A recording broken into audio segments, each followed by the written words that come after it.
Thank you for tuning into the Natty News Daily podcast. This episode is brought to you in part by our sponsor, Core Nutritionals.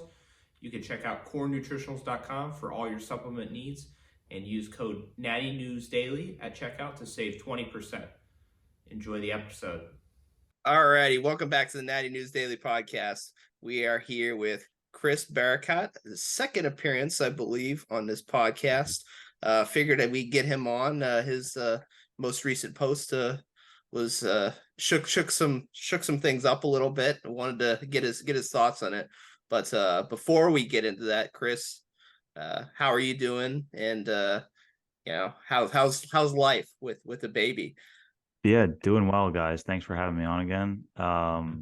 It's always good catching up, dude. Like Dan said before, we haven't caught up in a minute. So, yeah, everything's going well. I am officially a father to my son, Caleb. So, huge new life transition has officially, kind of taken place. New chapter of life has started. So, definitely a new phase, but everything is going well, thank God. And I'm still like training 4 days per week. Things are still going relatively well. I'm definitely not hyper focused at the moment, but life is good.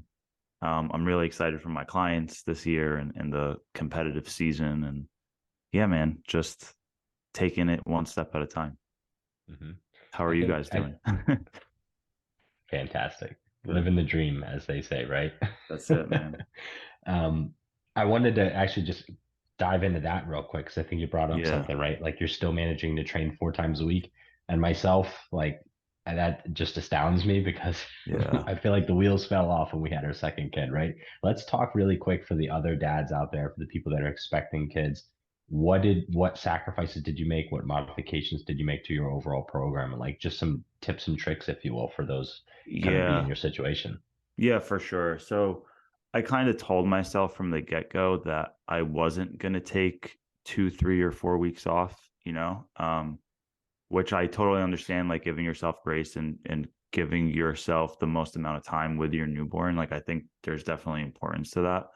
But I'm also fortunate enough where I do work from home. So it's not like I'm gone for 8 hours and then I'm still squeezing in another 60-minute training session. So it's not like my time was super limited anyway. And I just told myself that I am not going to show up as a cool, calm, collected father and husband if I don't get my training in. People don't like being around me when I'm not training, right? So I'm more irritable, a little bit more snappy.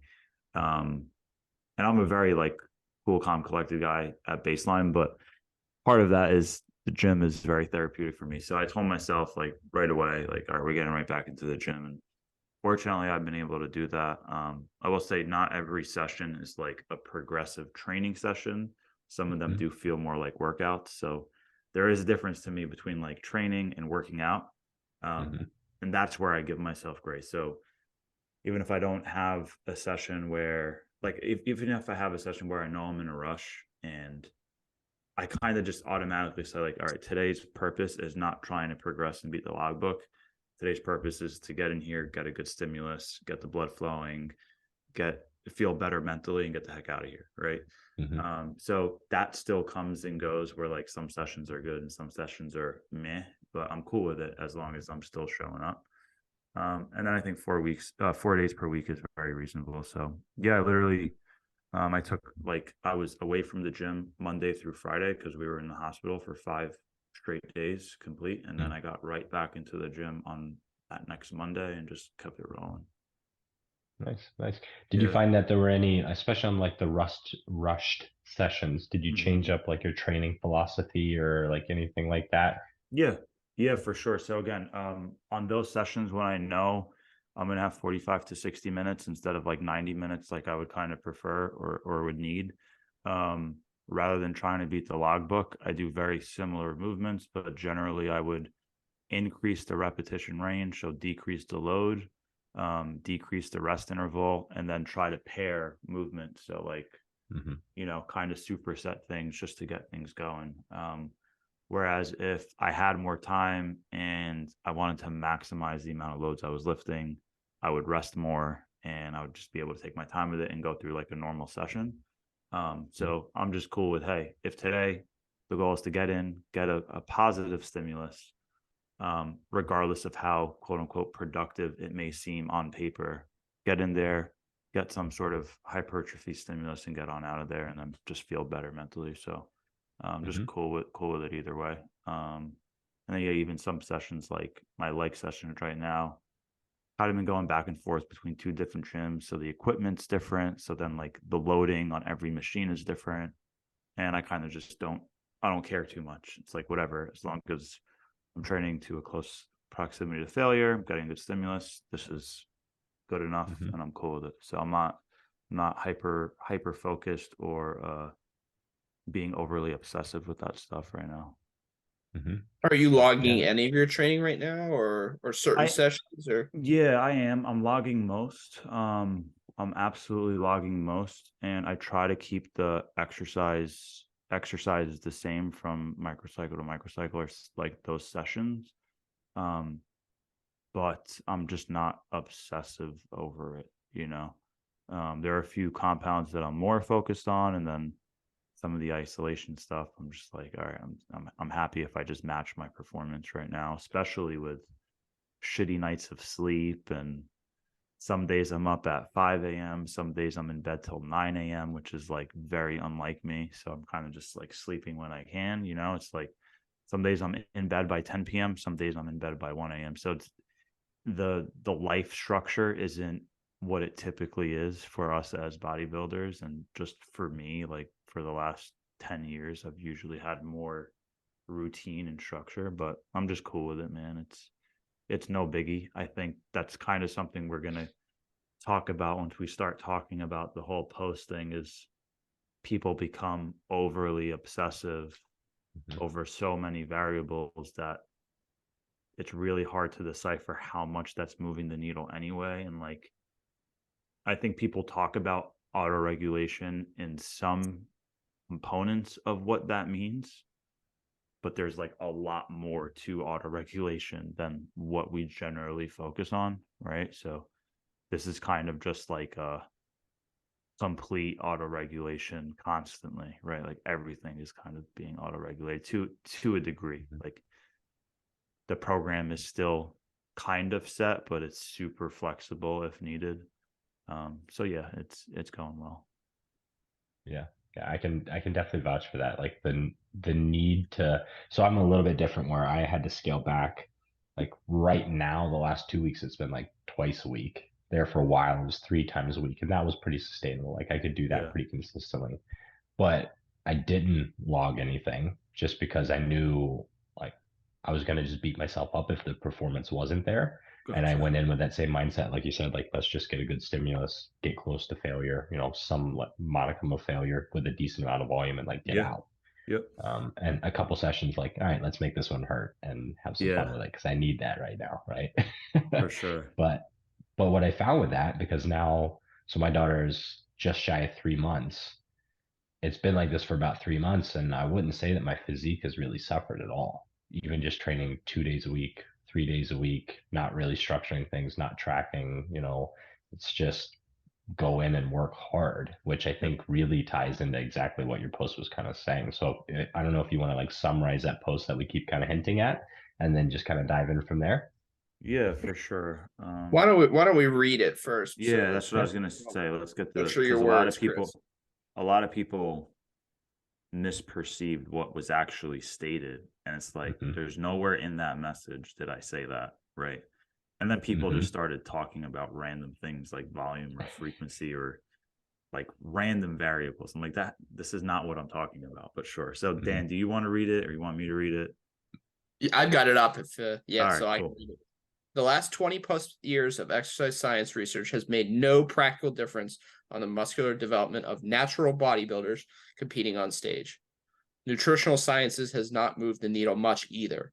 Natural bodybuilders do get leaner, more conditioned today, primarily due to longer contest prep dieting phases, not because of novel dietary or exercise interventions. So obviously that's coming from you as somebody who is involved in the research. I did make note that you said natural bodybuilders too, making that distinction from, and I think you said that in some of the comments, making that distinction from just bodybuilders generally. So why don't you, unravel Expand that on or, that. or expand on that? For Where sure. did that come from? I guess maybe why did you post it? Was it in relation to the whole JP thing that caused a little bit of a? No, yeah, not at all. A lot of people thought, so I didn't even know what was going on with the meme and the JP thing and a Okay, bunch of, I didn't know what was going on. The reason I it posted was that was, perfect timing then. yeah, it Anyways. was. I found out it was thereafter. The reason why I posted that is because I'm getting very sick of seeing people argue about so many variables when it comes to training. And the point I was trying to make was, does any of this shit that everyone is spending so much time and energy debating day in and day out, right? Their thumbs are getting freaking fatigued from this shit. Is it making an actual difference to the product of natural bodybuilders on stage? So to the level of muscularity of natural bodybuilders on stage, right? When you look at other sports, there has been an evolution and a progression to many, many sports. Sports have changed over time. The biggest way that natural bodybuilding has changed is the conditioning standard has been elevated over the last 20 plus years. And again, that's primarily due to longer diets. But it's not like the best bodybuilders on stage right now are more jacked than they used to be. So if you take someone who's 5'7" and they compete at 160 pounds or whatever, 20 years ago, those people that were 5'7" were competing around the same stage weight or maybe a few pounds higher because they were a little bit softer. But the point I was making is we are not getting more jacked as a sport. Like, we're just not more muscular beings. And therefore, is all this shit that we debate about and people spend so much time and energy talking about, is it actually impacting our sport of natural bodybuilding? I'm not saying, is it making people's training more efficient? I'm not saying, has it helped the general population have a better idea of how to approach their training? I'm not saying any of that. I'm saying for natural body competitors, is it impacting and improving our look? And my personal opinion on that is absolutely not. And when you say it, could you expand on what you mean by it? Because that could go in a lot of directions in terms of, the literature specifically, or some of the principles, like some of the stuff like Cassim and others are applying, or so could you So the clarify? post was more in regards to the scientific literature itself, so what's actually being published, and then what are people applying and labeling evidence-based training around. So people like evidence-based training is clearly extremely popular today, and that evidence-based training sort of comes from the literature, sort of doesn't. It's kind of just how people perceive the literature to be and how they interpret it, and then they apply that to quote unquote evidence-based training. So that's different for each person. I'll expand on that in a minute, but essentially it's just this marketing term. It's this flash term. It's overused and it's definitely misunderstood. And again, it's not yielding more muscular physiques, in my opinion. What it is doing, what I will say is 20 years ago, when people did want to go to a commercial gym and they wanted to bodybuild, you would pick up a Flex magazine in muscular development, and you would most likely find a bro split in there, right? And it would most likely be an IFBB Pro bro split where they're doing 15 to 20 sets for one muscle group in one session. And then your general population person would go in there and do incline bench press, flat, decline, and flies. So they're doing 12 to 16 sets of chest in one workout. And then they're saying, oh, I'm sore for 5 days, right? Or they would do a leg workout where, again, they're used to sitting on their butt all day. They have a normal job. They're not highly trained people. They go smash their legs for 16 sets, and then they say, oh, I can't walk well for the next 3 days, whatever. And then they repeat that the next week. I do think this more modern evidence-based approach has led to different splits being more popularized.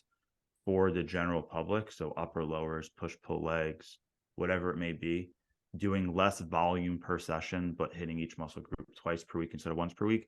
I do think the literature has impacted that. I think it has impacted that general approach to resistance training. But the post was talking about natural bodybuilders stepping on stage, and if I look at photos of really good amateurs and really good pros 20 years ago, and I look at really good amateurs and really good pros today, we're not more jacked human beings because of the science or because we're doing a quote unquote evidence-based program. So, and you could that's almost, yeah, I just kind of thought of this too. Like you could almost actually make the argument that the sport now is somewhat worse off.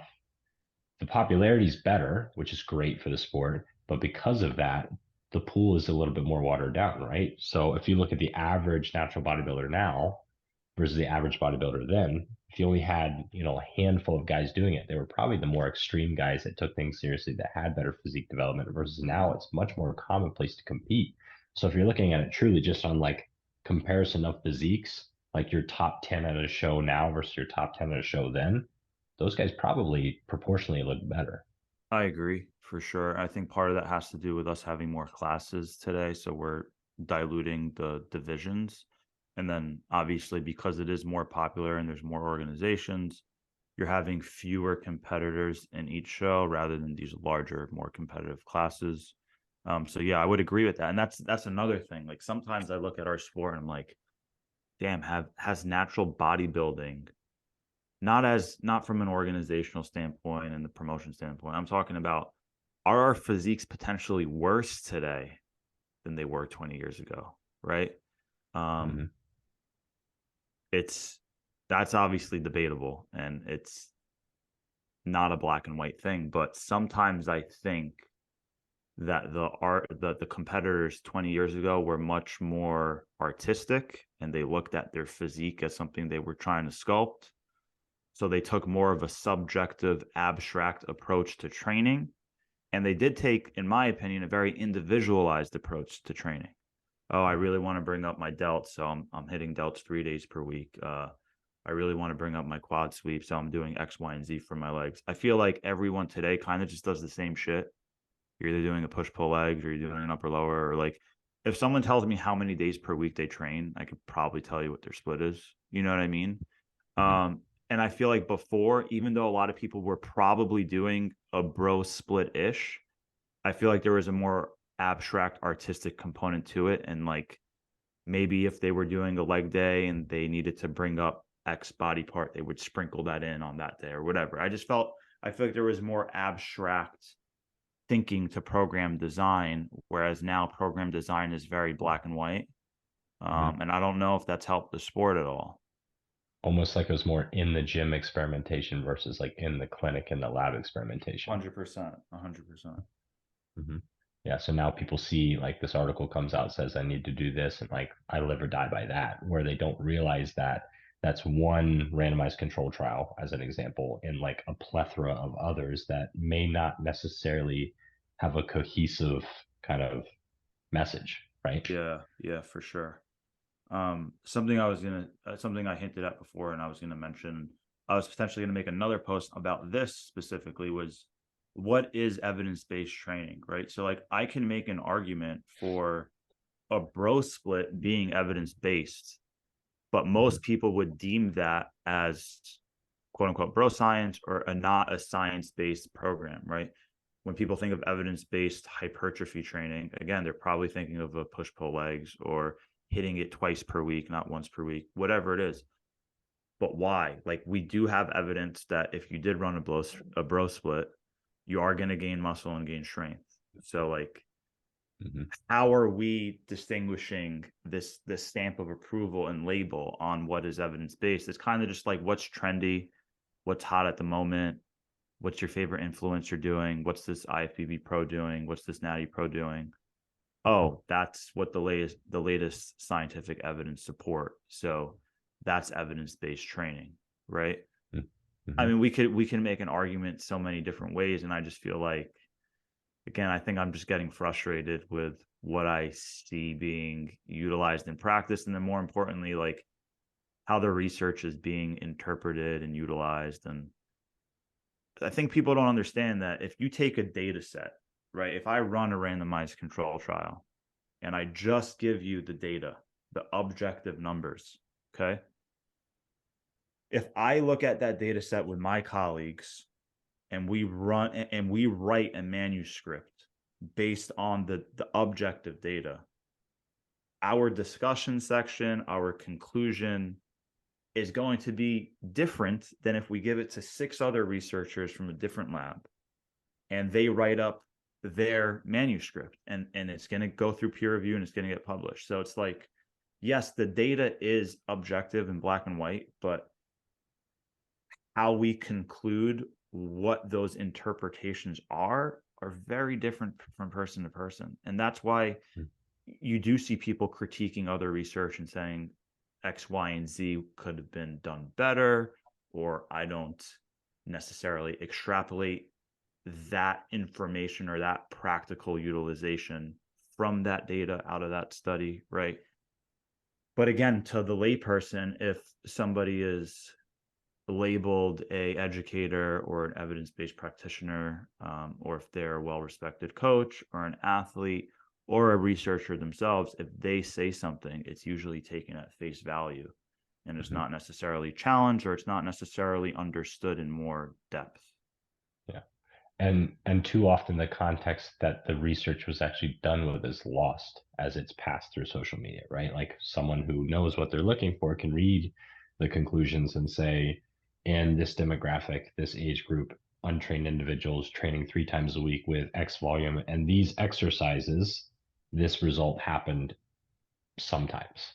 Sure. Where the next person says, hey, they said that more volume is better, so just throw volume. It's like, wait a second. There was 18 other clarifiers in there that you've just now missed that may not apply to you.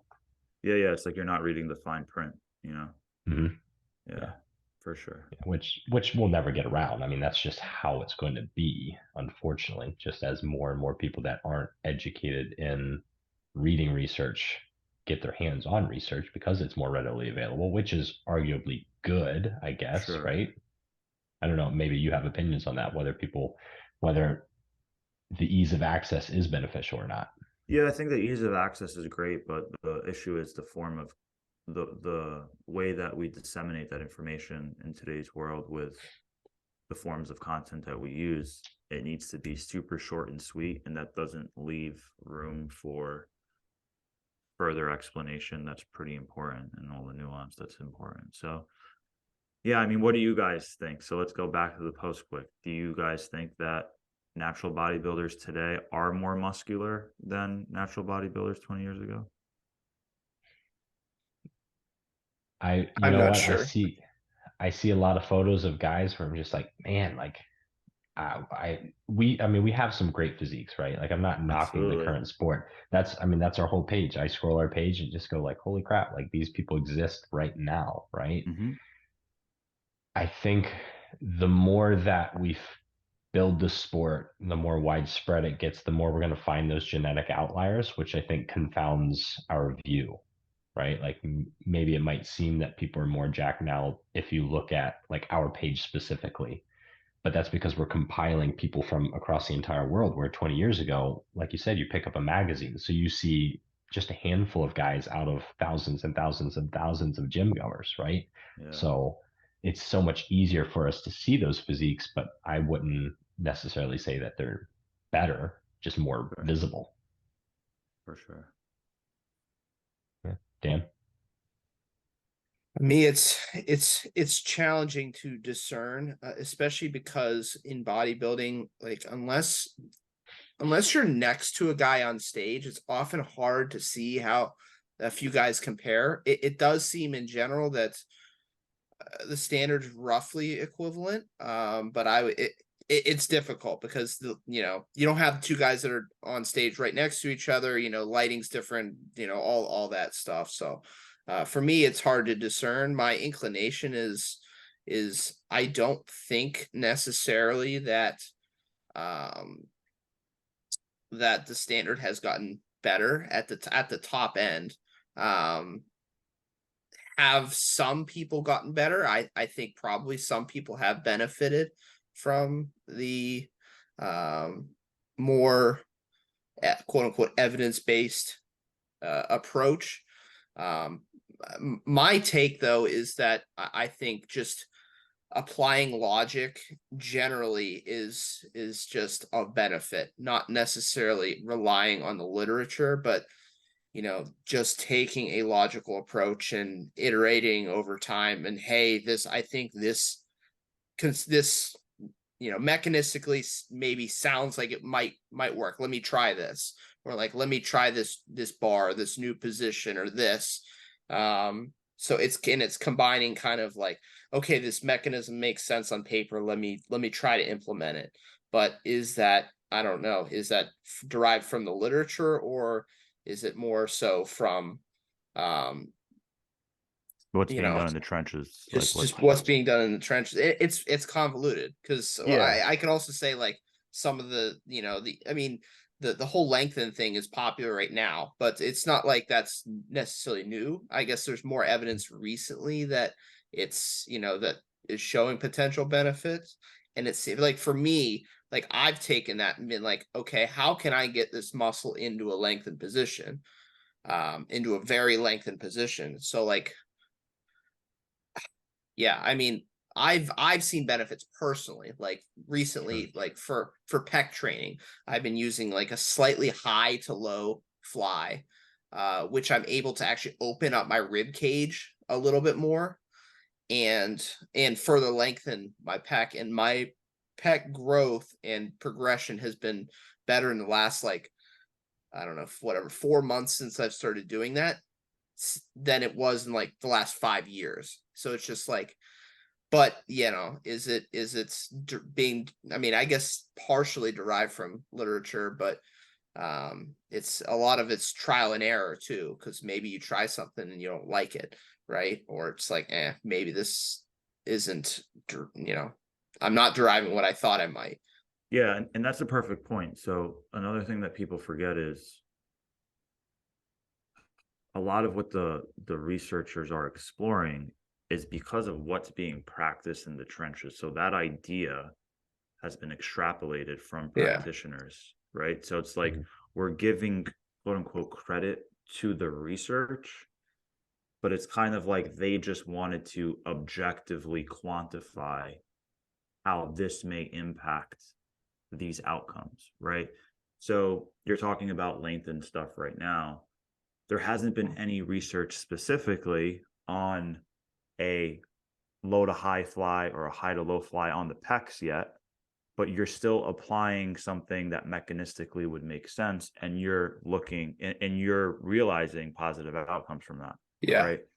So like down the road, if somebody were to do a study on that and they did find that there was greater growth in people doing lengthened overloaded flies versus shortened overloaded flies, that doesn't mean that the research is the reason why Dan Cole got positive results 3 years prior, right? And I think people just kind of forget like what comes first, and that can also just be a little frustrating to me. And yeah, I just going back to the post, I'm like, I see people arguing with one another all the time, people falling into certain camps. There's a lot of tribalism. And then I even see a lot of researchers and popular coaches and this and that. I just feel like they kind of sit on their high horse and they feel like their approach is optimal, right?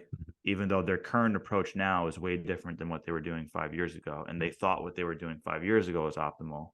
So I'm also trying to make other people realize like we all need to kind of humble ourselves and realize like, yeah, we want to be doing the quote unquote right thing, but there is way too much confidence and almost arrogance and this level of I'm here and you're here and I'm right and you're wrong. And I'm just like, bro, at the end of the day, for the last 20 years, natural bodybuilders basically look the same. So you guys can keep arguing, but I'm kind of just sick of dealing with you. Do you think maybe some of that is what might be limiting some natural bodybuilders, in that they're so black and white, and they think they're so arrogant in that they're in their methods, and so, you know, assured of their methods unwarrantedly, To an extent, that yeah, they're like just not experimenting, not trying things that might actually be better, because they're like, nope, my way is right.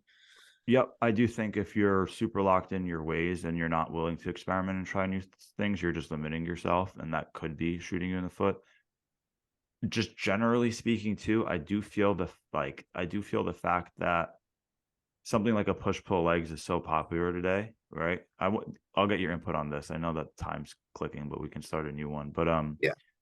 all right, because push-pull legs is so popular, right? I personally feel like today's natural bodybuilders, I feel like people's shoulders and arms are kind of not as impressive as they used to be, right? And then I look at people's splits and how people do things. I'm like, all right, well, they don't really spend a lot of time doing direct arm work, or there's not a lot of shoulder and arm volume because they're like, my shoulders get hit with all my pressing, yada, yada, yada. Whereas when I look at some of the older physiques, I'm like, damn, those delts and arms are really impressive. So it's just super interesting. We could talk about this forever. Mm-hmm. Yeah, no, I absolutely agree. And there's a trend, you know, I don't want to get like too personal, like name names or anything like that, Yeah. right? But you see something get popular with someone who people follow. Now Mhm. everyone's doing it. And it's like, well, they could be evidence-based, but is it necessarily evidence-based for? I was rushing like my thoughts on that, but that's fine. James was kind of sharing that you kind of agree potentially in regards to the shoulder and arm statement I made, and then you were talking about, I think you were saying like people just Yeah, follow like so popular influencers and shit. parroting an evidence-based, we'll call them practitioners, just because Mhm. that's like the rehab world I'm in. Parroting someone who is evidence-based, in my opinion, doesn't make you evidence-based, right? Because you're missing the context of why that person is doing what they're doing in their specific circumstances. Maybe they have a weak point that you don't have. Maybe they have an injury that you don't have. They're prioritizing something that you don't need to prioritize, right?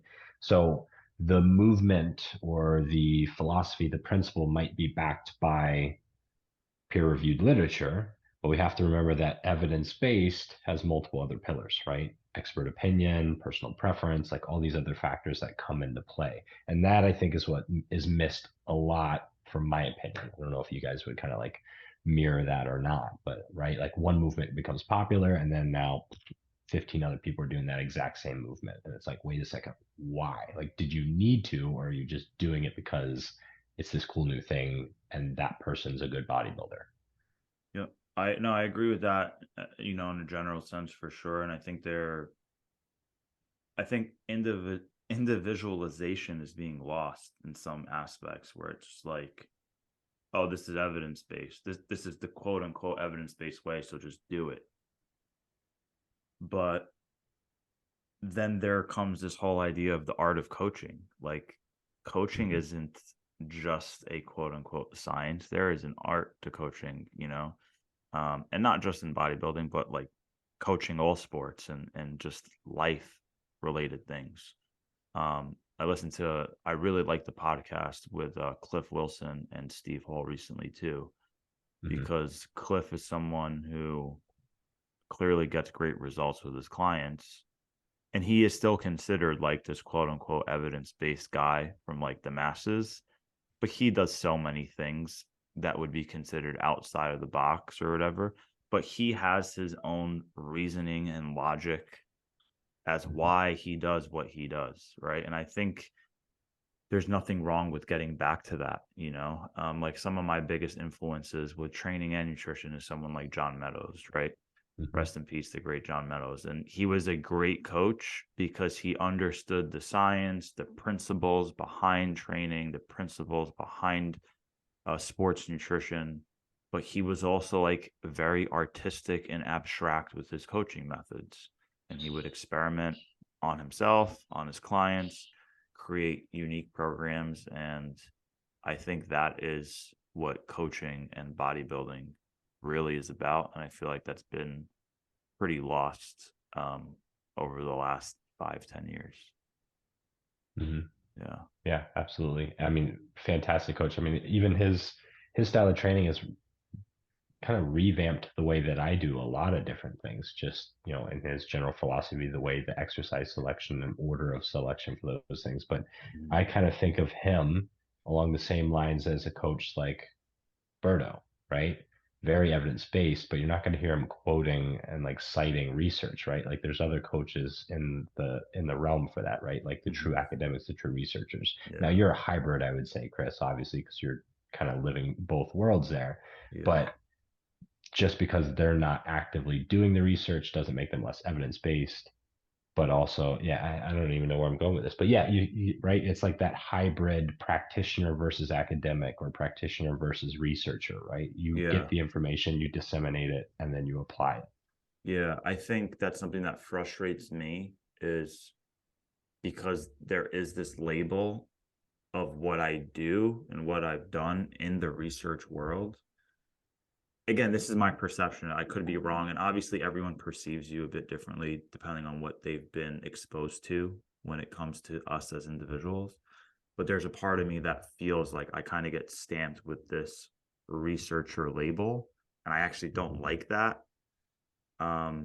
Because then there are certain expectations where there's assumptions. There's assumptions where it's like, oh, because Chris does research, he's just like XYZ other person. And I'm like, no, I disagree with like a lot of shit from person XYZ, but you now put me in this box. And I'm like, I don't want to be in that box. I'm not in that box, but people put me there. And that kind of becomes this own like internal battle with what I have. And I think that's one reason why when I made the post, people were surprised, because like, oh, this guy does science and he's saying it hasn't benefited natural bodybuilders. And that stuff just frustrates me. And I think labels in general are just limiting. We label ourselves, we have certain identities, and like beliefs start to become a part of how we identify, and then that becomes a dangerous slippery slope. But it's also just like limiting, right? And we put ourselves in this box and we create certain ceilings, and then we don't even explore outside certain boxes, or we judge people because they are perceived as being in a different box that you don't align with, and it can get ugly. So yeah. Isn't it stupid when people hate each other because they use different methods in training or something like that? It becomes very personal. Yeah. It's wild. It's wild. Well, and and this is open to both of you, do you think that part of that is because of social media, because of the need to be slightly controversial? You have to be the guy with the thing and not just like another natural bodybuilder to get the following, to maybe be, you know, an established coach that can go full time. Like there's a financial or a social like backing and reason to being controversial, maybe. Yeah, man, the social media world has definitely impacted like how people just behave and like what we put out, right? Like we're not necessarily going to put out the quote unquote bad stuff or the super personal stuff. So we kind of just get glimpses of people. But to go back to one of your questions and points that you just made, something I've mentioned in the past was like, I could care less if somebody follows a meal plan.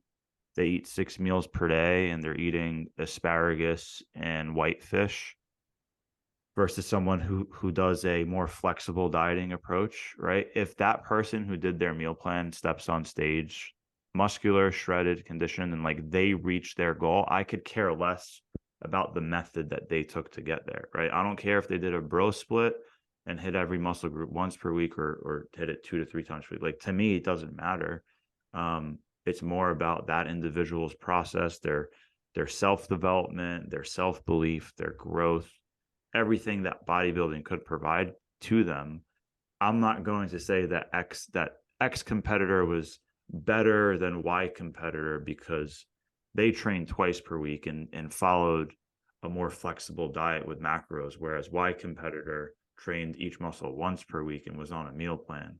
It's like, that's not what we're doing here, guys, on the stage of competitive bodybuilding.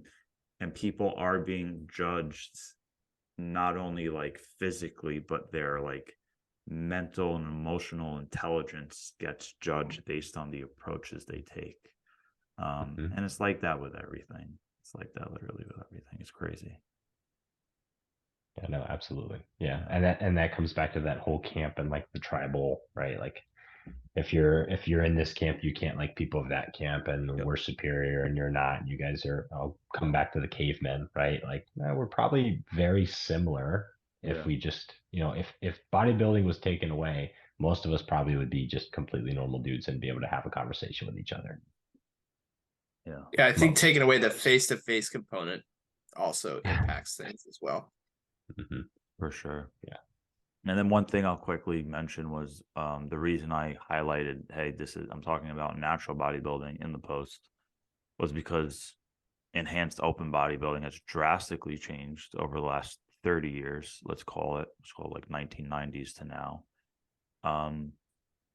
And again, I wouldn't credit that to training or nutrition differences. I would say that's primarily because of drug protocols, how long people run stuff for, what they're taking, so on and so forth. But because that sport has changed so much over the last 30 years, I couldn't just say bodybuilding. I had to emphasize natural bodybuilding. And then some people mentioned was like, are you like, how some people feel like if you're natural or enhanced, like people think that they're better than the other side because they are natural, because it had nothing to do with It's that. the morality argument. Yeah, it had nothing to do with that. I enjoy both sides of the sport, but you were just being direct in what you were assessing. I was being precise with what I was saying and objective, where like muscularity has clearly changed in the enhanced side because the stage weight of a 1990 bodybuilder and a 2022-23 bodybuilder is drastically different. So yeah, I was talking it takes a variable out of the equation.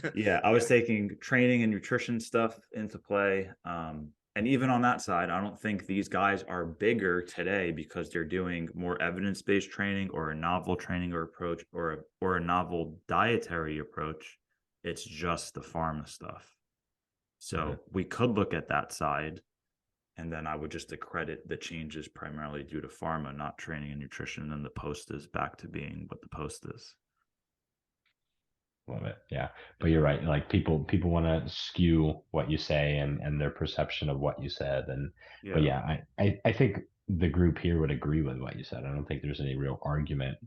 When you look at it very specifically of muscularity conditioning from an athletic perspective standpoint as a natural bodybuilder, not what is the general population like? Is the general population more jacked because of evidence? That might maybe be a slightly different argument, which I think, and there's even nuance with that. I think Steve Hall brought up a good comment, like maybe the less genetically gifted individual has an easier time getting more jacked because of like an ease of getting the research. And that might be a little bit more true. But if we look at it as a whole, competitor versus competitor. Yeah.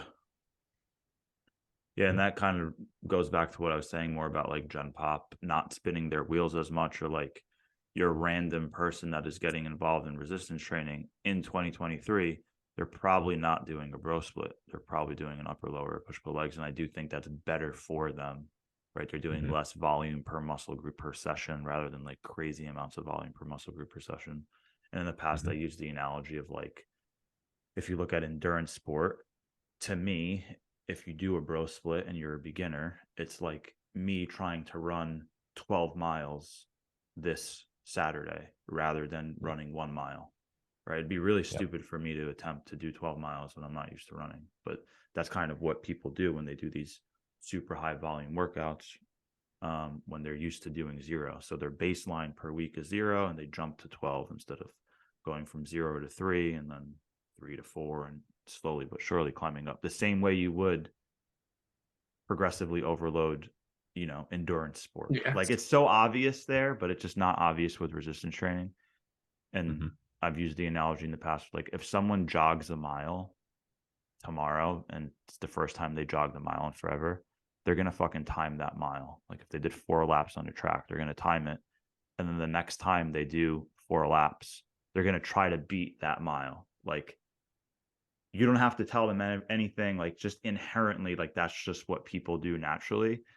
But you tell somebody to bring a logbook to the gym and like track their lat pull downs, they're like, why would I do that? I'm just gonna like do what feels right. And it's like, no, dude. So it's that simple, like just tracking basic numbers. It's done very logically in other realms of exercise, and it's not necessarily practiced in resistance training bodybuilding as a commonality or a norm. And I'll put a little asterisk on that. That's for the individuals that are actively trying to train and not just work out, right? Like some people, I'm just going to go for a run. That person's just working out for health, right? They're not trying to improve their performance, which is obviously the correlation you're trying to make. For sure. But I would say if somebody is deciding like, hey, I'm going to run once per week, they'll probably naturally just time that run and try to beat it over time. Even if they're not taking it seriously, it's just kind of one of those things that you do. And it's not necessarily what people naturally do when it comes to walking into a gym for resistance training. So I find that interesting. Yeah, absolutely. Yeah. What do you think, Dan? I feel like we covered that topic. I'm sure there's going to be some feedback on this one, and especially on the follow-up post that you kind of hinted at in regards to the strength. So we'll be definitely tuning into that one, chiming in on the comment section, maybe. I will definitely make a post in regards to the strength thing. I'll kind of give like a quick sneak peek and get your guys' thoughts super quick. So in every other sport, there's been like, again, a clear evolution, a lot of progression. When you go back to that whole concept of like the 4-minute mile, right? People didn't think it was humanly possible. Then somebody does it, and then boom, thousands of people have done it since then. When it comes to strength sport, people are breaking records left and right when it comes to powerlifting, but people have been powerlifting for more than 20 years now. So part of me questions like, why are we progressing so much in the strength performance side of the sport? When it came to running, did people start beating that 4-minute mile because of hashtag science or some sort of new training methodology? I would say absolutely not. Are people getting stronger in powerlifting specifically, like unequipped powerlifting, and these records are being broken year after year? Is it because of like published literature and hashtag science? I don't think so at all, right? So if I tie it into the whole bodybuilding thing, why are bodybuilders coming in more conditioned than the natural side?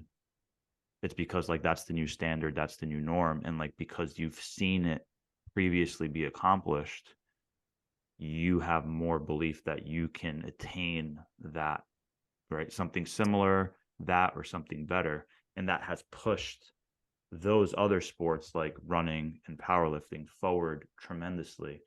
Now, when it comes to natural bodybuilding and building muscle, we clearly have natural limits in terms of what we can actually build and present without anabolic. So I think that's a huge reason why our sport hasn't changed that much. But when I do, like, if I wanted to give one thing credit as to why we've become more conditioned, objectively speaking, it's the time people are dieting for longer. But subjectively speaking, it's because some competitors came in with triated glutes, and the other competitor's like, fuck, that guy's leaner than me. He has lines that I don't have, and I want that. And if he got that, I can get that. So next time I diet, I'm going to keep digging until I get there. Right. And that changed our sport. So it's just super interesting to me. I like sports like MMA. I love sports like basketball.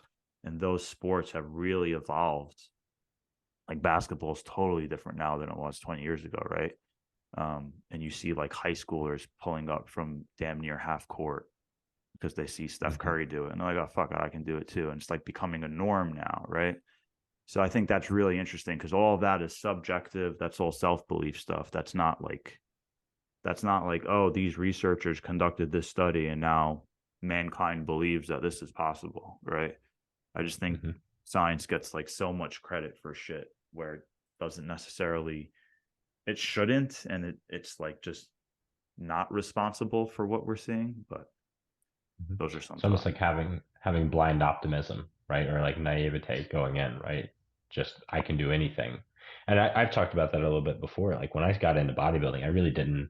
I was so sheltered from like the steroids and all that kind of stuff, because I was going to pretty much training by myself or going to like a YMCA where it just wasn't a thing. Like I wasn't in that crowd at all. So I was seeing some of the guys and just be like, oh, sweet, I can do that. Let's go do that. And I thought it was going to happen overnight, right? Yeah, yeah. But I probably pushed myself harder because of that, where some of the kids nowadays are like, well, they're obviously on drugs, so I'm just going to be small for forever unless I do that.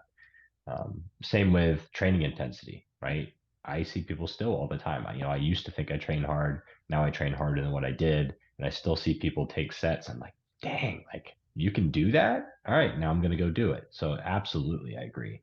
It's seeing someone set the standard and then trying to push to break that standard. And whether or not you do, you're probably still improving just because of that. Yep, I agree. Chris, do you think there's a possibility or opportunity for that standard to be pushed further on the muscularity front? In natural bodybuilding? Yeah. Not really. No. I guess not really, as in not much, or I think or each not at all. I think each individual can get closer to their genetic limit, so to speak. But I think like the cream of the crop today, the cream of the crop 20 years ago, and the cream of the crop 20 years from now are going to look very, very similar from a muscularity standpoint, from a natural standpoint. Now, this might sound a little out there and a little crazy. I think if there was a big change in muscularity, I almost feel like it would be through very novel training interventions that almost had a technological component to it. So like resistance training plus E-stim, like I'm saying now we're adding technology to enhance motor unit recruitment, muscle activation, and like enhance the stimulus that, yeah, natural will get bigger. But like if we just use dumbbells, free weights, cables, and machines, I don't think 20 years from now, natural bodybuilders are going to look more jacked unless the training interventions drastically change. So I almost feel like there needs to be a modality that's implemented that like takes us somewhere. Otherwise, I wouldn't expect there to be much of a difference. Yeah. What do you guys think? The only thing that pops in my mind on that would just be, you brought up time when it comes to conditioning. I think time with muscularity is huge as well, right? If people are introduced to the sport earlier, they have a higher likelihood of becoming more jacked and closer to their genetic potential. Where if you're only getting into it later, there's only so much runway before things start to slow down. I agree. So that I would say that would probably be correct for each individual. But when you still look at the cream of the crop, the max potential. Yeah, exactly. I just don't think that would change much. But yeah, it's super interesting to think about and discuss. And then it's like, are we talking about 20-year differences or 300-year differences? Like how far down are we looking in terms of human history? Maybe we get worse, right? Maybe because modern society becomes so sedentary, certain genes are no longer being expressed at certain rates, and we're no longer synthesizing protein the way we used to, and our vitamin D levels are super low, and we're just fat, sedentary, out of shape humans that aren't jacked at all. So we'll see. It'd be a sad day. Sheds tears. We'll never see it. I hope all that's not true. What a pessimistic perspective. But I'm inclined to think there is some possibility, though. Like I don't know how much, but I think of it like in my own progression, I seem to find new ceilings, right, within my within the methodologies that I'm currently employing, if that makes sense. So like I have a certain ceiling right now with what I'm doing right now. But if I find ways to make it better, all of a sudden my ceiling gets higher. So I could see potentially that ceiling getting higher for the top guys, but by how much, I don't know. But I don't. But then again, on stage though, like 2 or 3 extra pounds of lean tissue can make a difference. So And I mean, until you see guys next to each other, it's difficult. So I don't know. Yeah. The same way that the anabolics and the drugs have changed enhanced bodybuilding, we would need like novel training stimulus to yield novel outcomes. Like we're talking like, right, significant differences over time. That's my perspective. Yeah. I mean, I don't think you're going to match, what the anabolics have done. I mean, over the last 30 years, because you're talking guys are 20, 25 pounds heavier than they used to be. I mean, you got guys like Rami that are like 300 pounds on stage, and it's like, yeah. What even is that? Versus Olympians of the past were winning. But some of those guys are like 40, 230. It's like, and obviously they were a little bit on the lighter side, but like that's a 70-pound difference. Like, yeah, for sure. It's interesting. Yeah, I like it. Cool, fellas. We leave it there. Yeah, I guess it flows. I think we leave it there. This is good. Hopefully a lot of people tune in on this one. For sure. Last question. Yeah. Dan, you're thinking 2024, right? That's the plan. Yeah. James, 2024. What about you? The original plan was 2024, but as I hinted at earlier, the wheels have kind of fallen off. So I'm giving myself the extra year to kind of recoup from like business, family, and physique standpoint. I want a good like 8 months of just like the most solid training I've ever had. And I think that the changes that I'm about to undergo with like my career are going to allow for that. So hopefully like version 3, 4, whatever version I'm at, James, is like a whole different level. Awesome, bro. Yeah, I'm thinking 2025 as well. So there we go. Maybe me and James in 25, and Dan will be. Are you expecting to need to requalify, or who knows what they want to do politically with the BS? It's all BS, bro. I could care less. It's a whole different video, huh? Yeah. I'm gonna do some WNBF shows. I'll do an NPC show and whatever. I do want to finally do Worlds for my first time, but I'm thinking super random. WNBF UAE. I want to travel to Dubai in September. WNBF UK in October, and then They're doing an epic job at UK in the UK. Yeah, I want to do international shows and get away from the shit I'm used to and whatever, and then just go to Worlds. So going to try to use prep as an opportunity to travel with family and show them different parts of the world. That's like try to make the most of it, like for real, not just like bodybuilding side. So we'll see. Yeah, I love it. Well, I'll hopefully be seeing you on the stage, maybe be seeing you before then. Who knows what life will bring. For sure, man. Best of luck to you guys with everything. God bless the families, and thanks for having me on again. And, thank you, Chris. Yeah, we'll try to give you the opportunity to expand on your thoughts a little bit more. Thank you guys. Yeah, I hope I'm looking forward to see what some of the listeners think. And again, the comments on that thread are kind of funny, but like no one directly agreed or disagreed with like the actual statement. They just spoke about something different. So feel free to leave a comment on the post. There we go. Yeah. There we go. All right, guys. Have a great night. Yeah. Thank you, Chris. Thanks, guys.